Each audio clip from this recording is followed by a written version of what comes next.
A newborn baby lies in a delivery room, completely unresponsive to standard resuscitation efforts. The alarms are blaring, and the medical team is rapidly running out of time. The staff adheres strictly to standard step-by-step clinical protocols, but the baby's condition continues to crash. This is the phenomenon of algorithmic panic, where the rigid adherence to rules, combined with a survival-level fear of failure, actually prevents the team from seeing the patient in front of them. A senior physician steps into the room. He does not rush to the table or shout for a defibrillator. He simply stands still, displaying a distinct, absolute lack of emotion. He steps forward and bypasses the standard sequence of emergency drugs.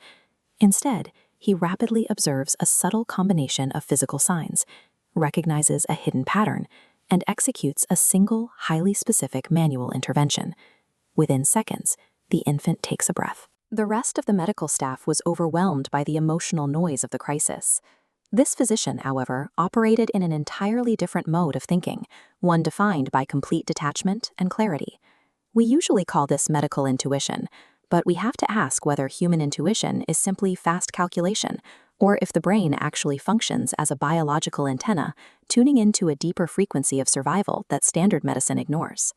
The human conscious mind is highly deliberate, but it processes information slowly and is easily overwhelmed by stress. The subconscious mind operates entirely differently, analyzing massive amounts of data and recognizing patterns in fractions of a second. To explain how this happens, physicists and neuroscientists developed the orchestrated objective reduction theory. It proposes that consciousness and intuition do not come from classical chemical signals, but from quantum computations happening inside ourselves. This animation shows a brain neuron. Zooming in, we find structural lattices called microtubules. These quantum receivers process vast environmental data subconsciously. Panic creates noise, disrupting this delicate computation. By suppressing panic, the physician maintained conditions for the data to resolve into a life-saving pattern.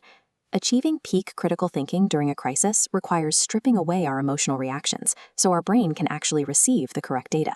If the brain is acting as a quantum receiver, we have to find out where the signal is originating. The answer lies in the field of epigenetics. Researchers have discovered that significant survival events and biological traumas leave a permanent chemical residue on our DNA.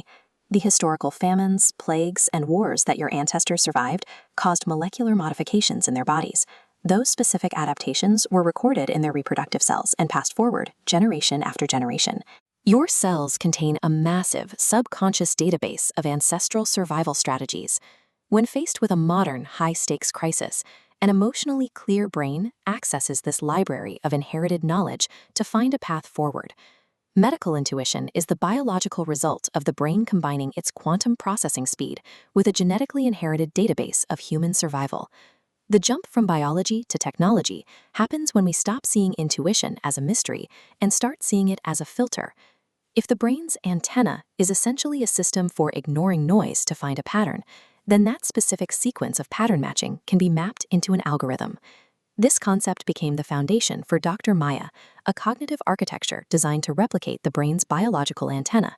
It processes medical crises with the exact same emotionless detachment as the senior physician.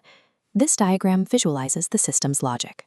It uses a strict, color-coded triage framework based on risk rather than formal diagnosis. Red requires immediate doctor intervention, yellow suggests caution, green advises home care, and blue dictates infectious isolation. When patients experience unexplained symptoms, they naturally panic. The Dr. Maya system filters the panic out of the equation, funneling chaotic inputs into a single, definitive action path that gives the user immediate agency. It takes the highly complex, emotionless critical thinking of a human expert and translates it into a scalable, digital triage architecture.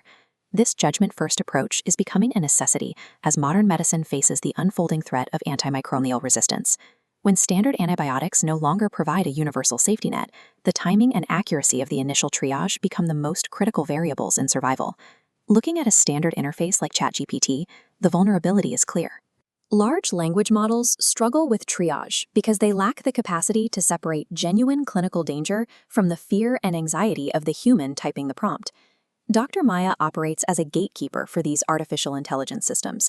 It forces the software to process information through a structured framework, teaching the machine to think like a seasoned doctor under pressure. This architecture connects artificial intelligence back to the historical roots of medicine. It reclaims the lost art of observational triage, utilized by pioneers like Florence Nightingale, prioritizing patient observation over blind testing. The goal isn't to replace human expertise with a cold algorithm.